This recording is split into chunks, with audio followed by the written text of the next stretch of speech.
Hello and welcome to another episode on Maritime Radar. The blue economy sector holds immense potential for economic development, job creation, and providing livelihoods to coastal communities. It is estimated to worth more than $1.5 trillion every year globally. It can also provide over 30 million jobs and supply a vital source of protein to over 3 billion people.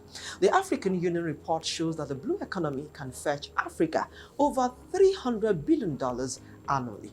Developing and modernizing Nigeria's ports, improved connectivity, and enhancing maritime security, Nigeria can attract more shipping companies, increase trade volumes, and generate substantial revenue. This would not only benefit the country's economy, but also strengthen its position as a regional economic powerhouse. How the new Ministry of Marine and Blue Economy can position itself and tap into the numerous opportunities in Nigeria's ocean resources are some of the issues that will be on the front burner on today's show. I'm Nneoma Obi-Asualo.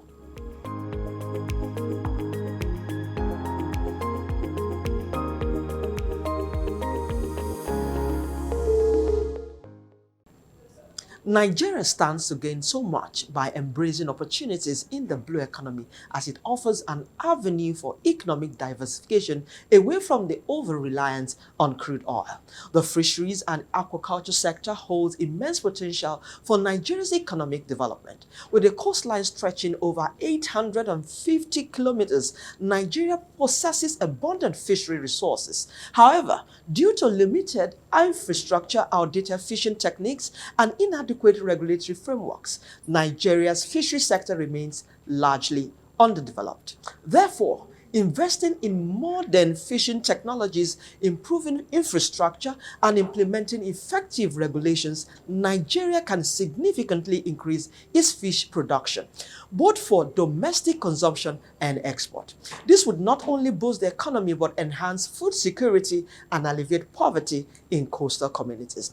The blue economy brings with it opportunities in maritime transport, as over 80% of global trade is moved by sea.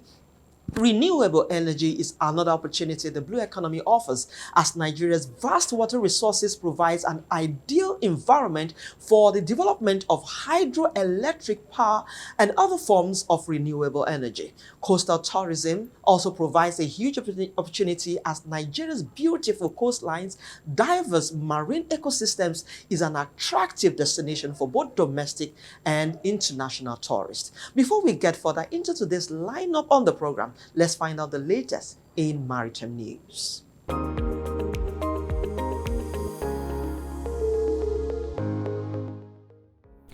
After engaging with stakeholders in the marine and blue economy, the Minister Adegboyega Oyetola has met with head of agencies within the ministry to work assiduously to realize their deliverables as captured in the performance bond signed.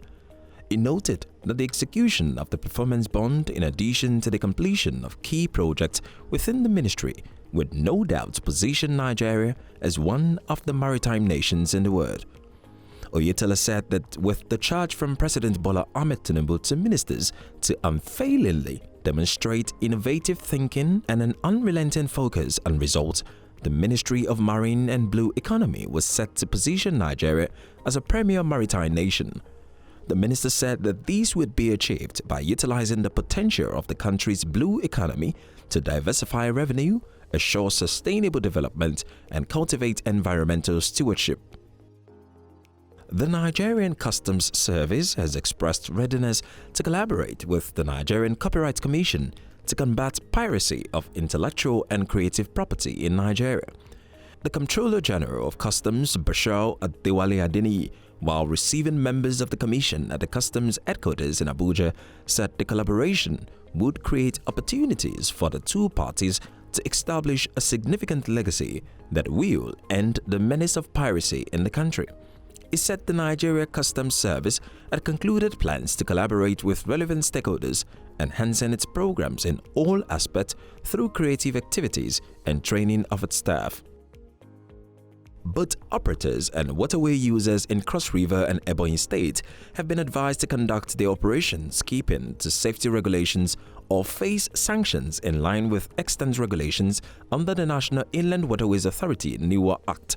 In compliance with the best regulatory practices, night sailings are banned. Boats plying the waterways must undergo annual survey checks for river worthiness and must be registered by NIWA.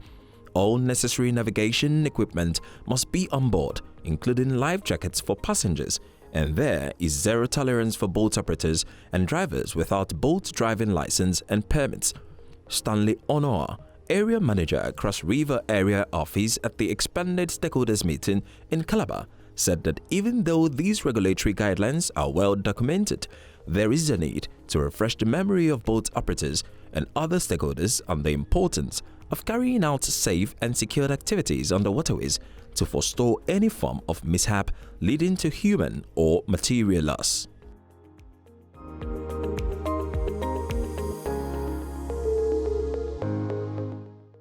You wake up to a lot of stories about Africa. But this is where you get the story straight. Where we explore different angles because we understand our stories. There's that passion when it's your perspective and not a distant perception. I know you hear it a lot, but it's true. Nobody can tell your story better than you. That's what we do. All day, every day, On News Central TV. are African stories by Africans for Africans.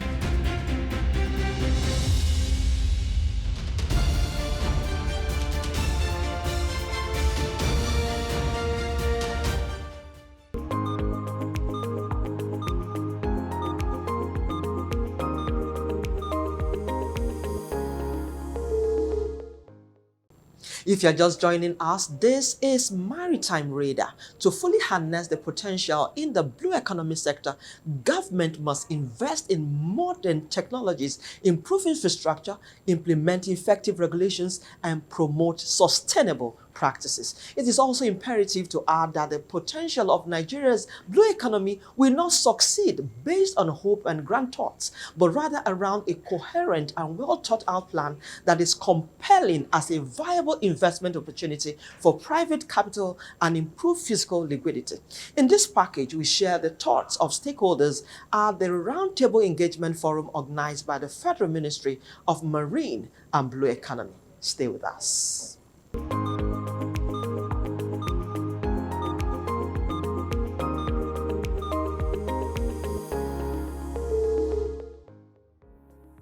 The blue economy is the totality of activities that explore, develop, and use the ocean's resources, occupy the ocean space, and protect the ocean's ecosystems.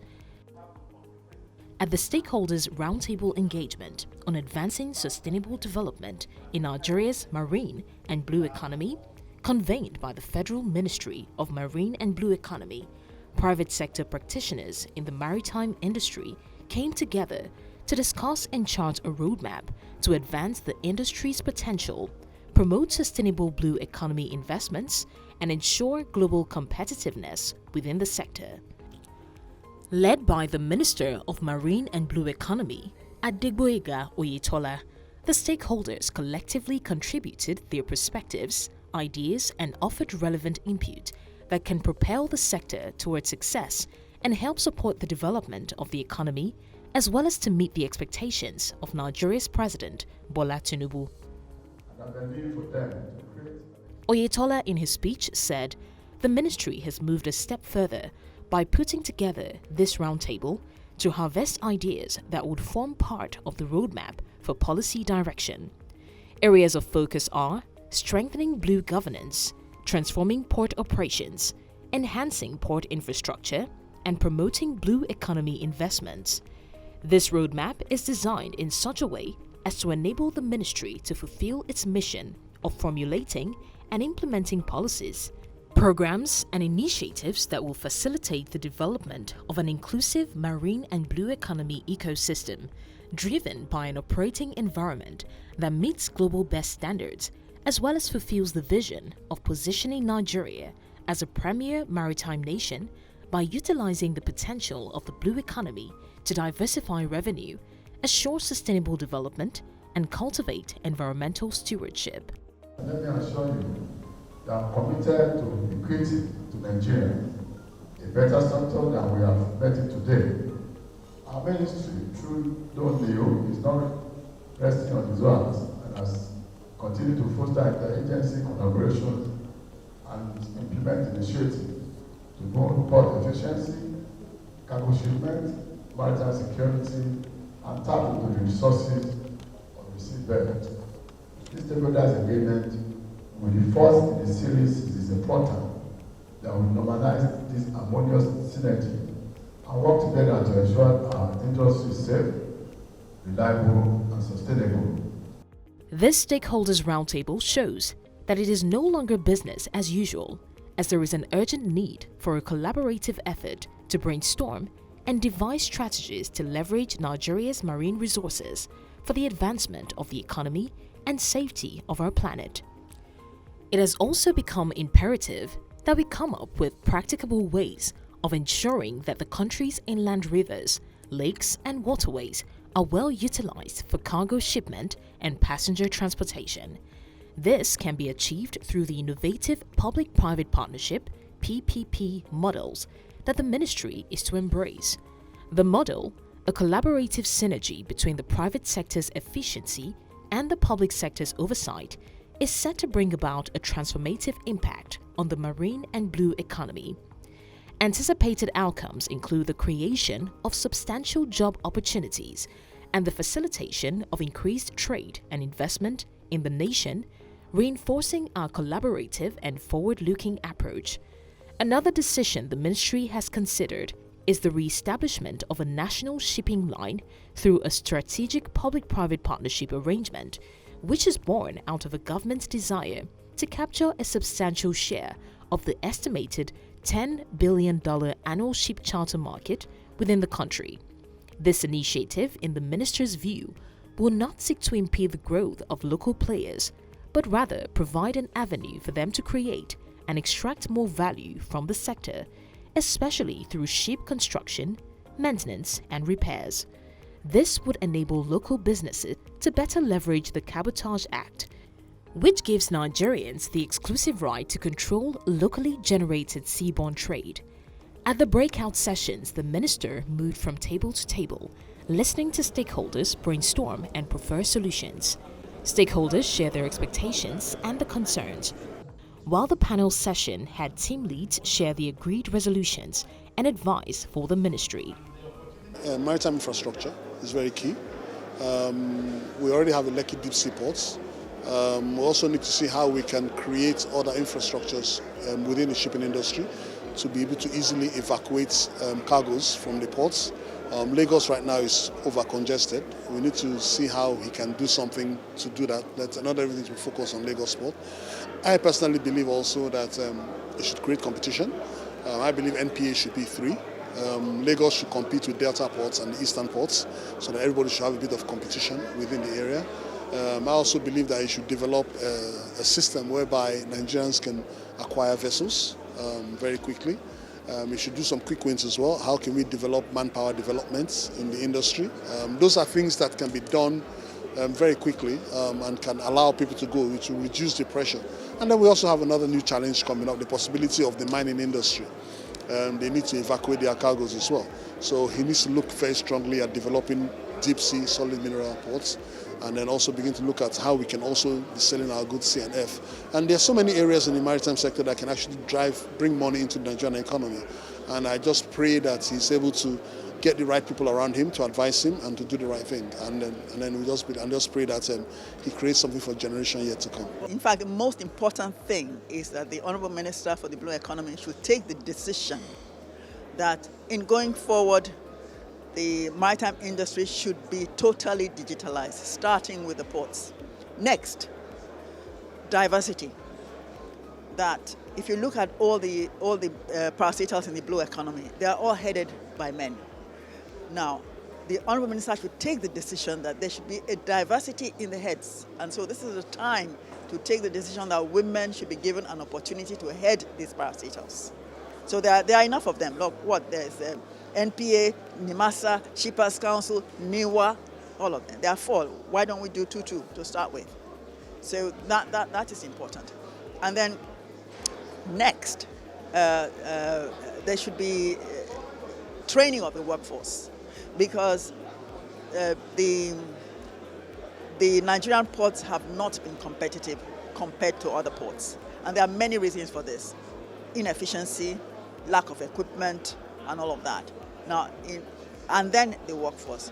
So in going forward, the Honorable Minister has to take the decision that the ports have to work and they have to remove the human intervention in the ports. And that's once the port is digitalized and the proper infrastructure, then we shall be in a competitive position to deal with the competition from other ports in the sub-region. We appreciate the President for thinking it wise to listen to our cry that this industry doesn't have to mess around with truck drivers and railways, because it's an economy that is started before we were born, you know, and when God created the oceans and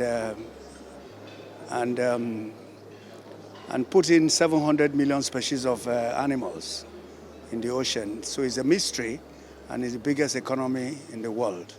And of course, the first equipment that ever came into this world was the Noah's Ark.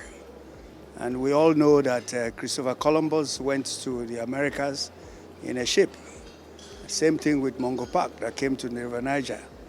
So we are saying that this gathering is important because it gives us an opportunity to talk about the things that are sector specific.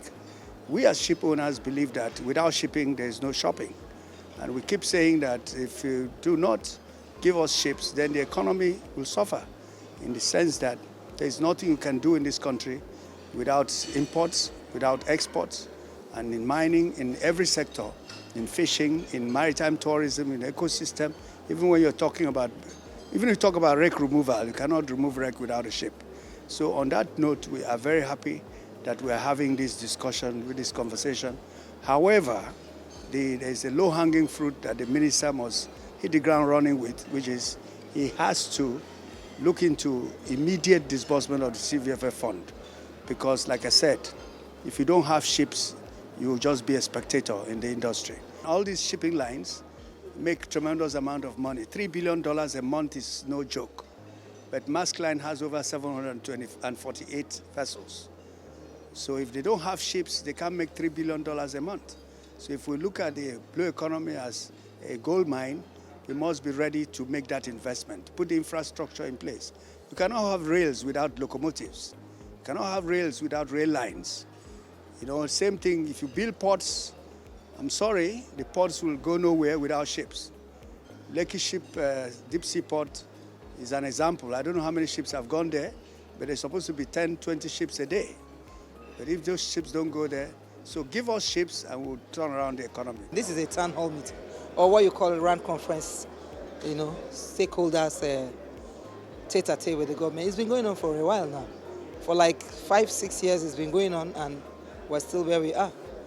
What I simply feel the minister should have done is sit back in his office, probably invite ship owners, ask them to send representatives, maybe 10 people.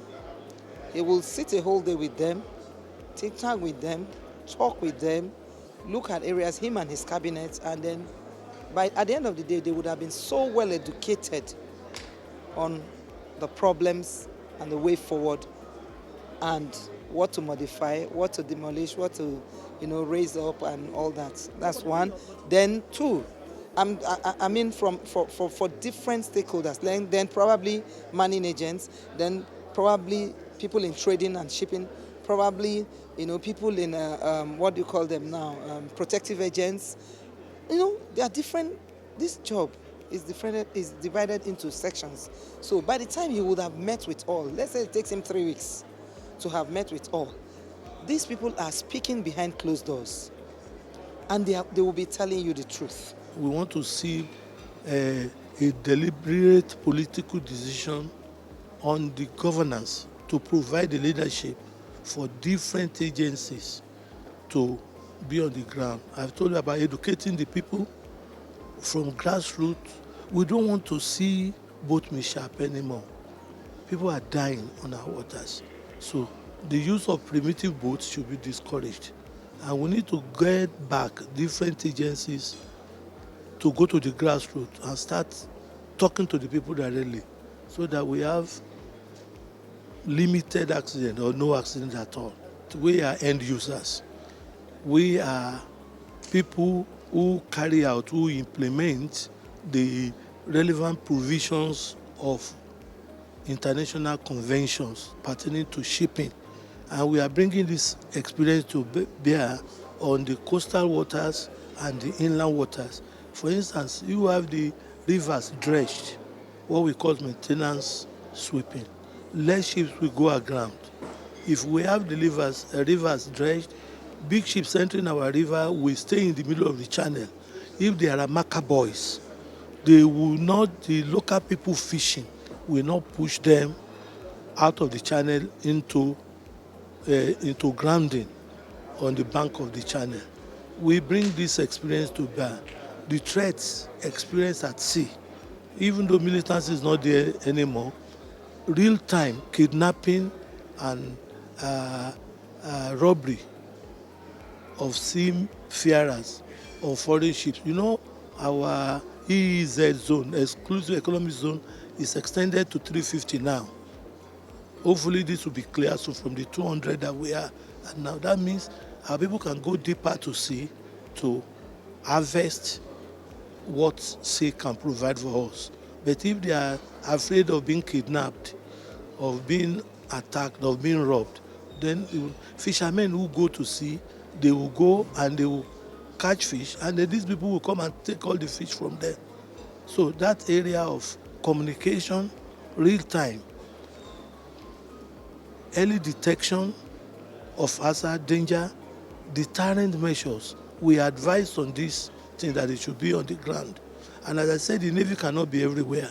So how do you respond in real time is when you have communication gears to be able to communicate before response will come. The minister took time to acknowledge the stakeholders and promised to implement all resolutions, as he mentioned the need for periodic roundtable engagements to assess the progress of the resolutions. The port has been fairly automated, but not completely automated. We're going to get there. We're going to ensure the port community system is completed. We all believe its potential of the economy in Nigeria is huge, but we need to get all the necessary infrastructure to be able to have the opportunity to harness the resources. The issue of the rehabilitation of the ports is almost concluded. It's going to cost about $1 billion for the 6 ports, but we're going to do it.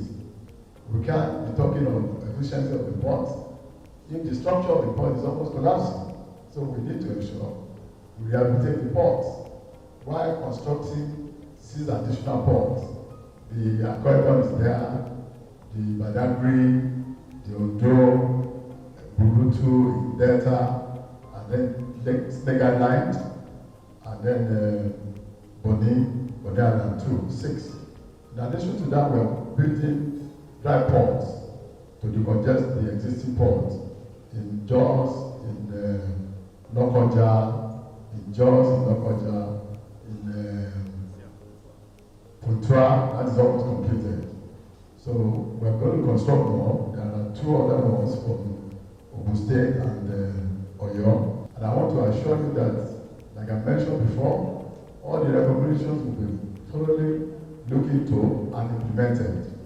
If you have any reason to come back to the lead presenter, we still do so. We have your numbers, we have your contact. If you want us, we want you to throw more light into some of your recommendations, we'll be willing to do that with you. I believe that the custom people that be here are ready and willing to ensure the implementation of the use of scanner as a means of examination of cargo. Nigeria's shipping sector is estimated to be capable of generating 7 trillion naira annually.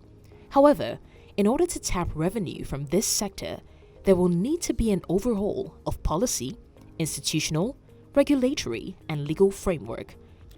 The history, growth, and progress of nations are closely interwoven, with the degree of development of the maritime transport industry that can exist or is already in existence. Nigeria, situated on the occidental part of Africa, with a coastline of 853 kilometers, is no exception on this. An adequate and efficient maritime transport system plays a vital role in the development of a country's market, especially the market of international trade, by transforming local markets into national, regional, and international focus.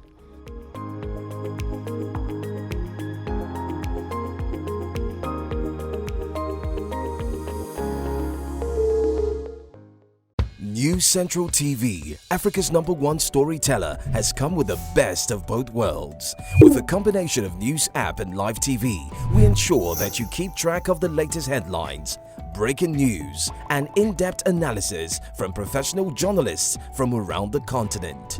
Download the News Central TV app on Android and iOS and get started today. Don't forget to follow us on News Central's social media platforms. News Central, Africa First.